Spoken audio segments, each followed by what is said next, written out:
Hi! Kumusta? It's another day with Arkies TV. Today, I am going to try the recipe for the first time.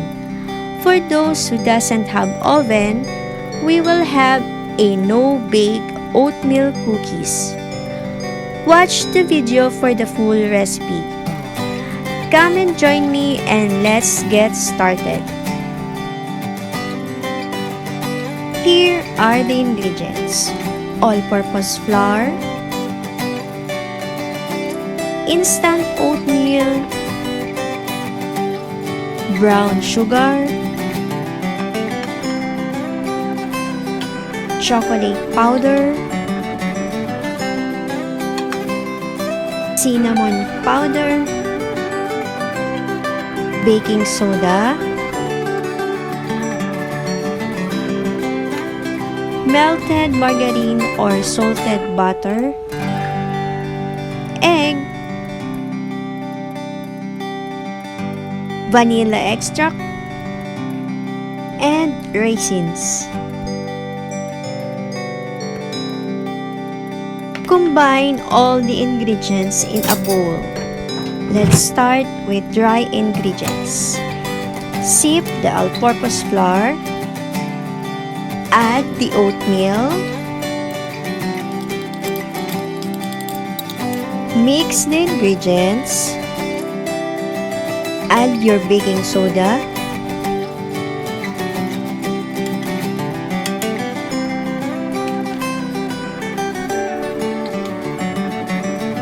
Add the chocolate powder.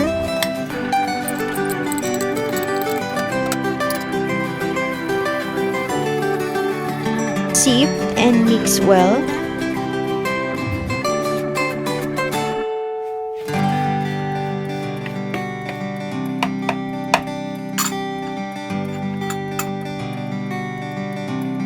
Now, let's add the brown sugar.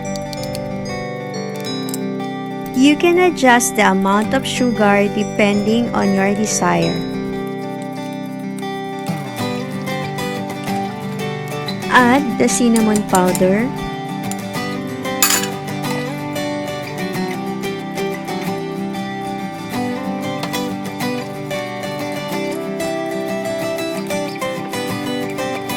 Now, it's time for liquid ingredients.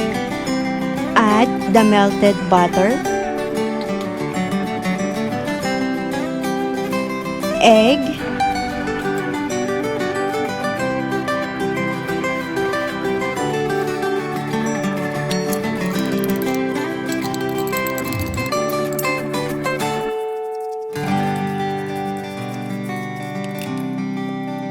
vanilla extract,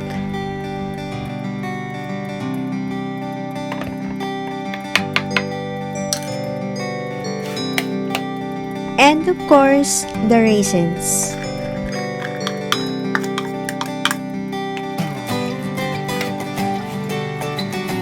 Fold and mix all the ingredients.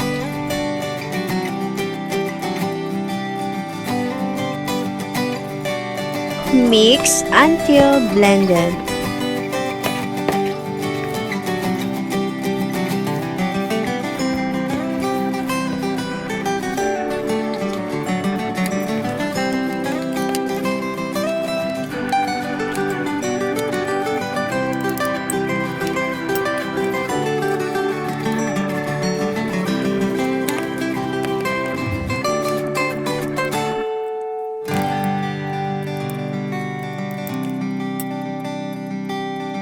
And now, let's prepare the dough.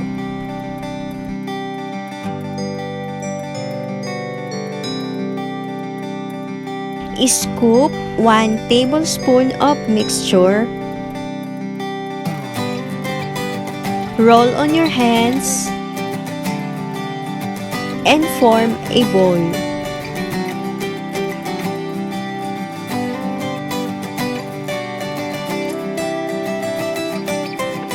Repeat the same procedure until the dough is finished.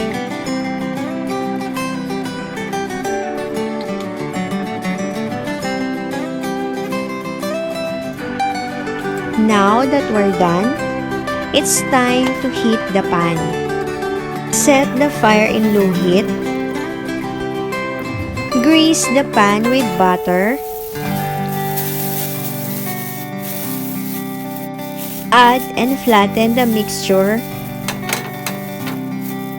Leave space to avoid sticking. Cover the pan and cook for 5 minutes each side in low heat.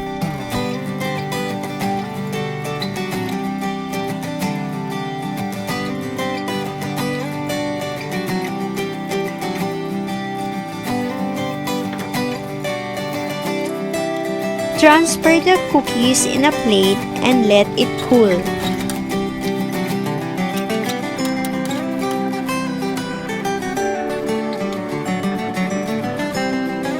There you have it, your No Bake Oatmeal Cookies. Best served with your favorite hot beverage. The ingredients may vary according to your preference. Enjoy! Until next time, keep safe. Bye!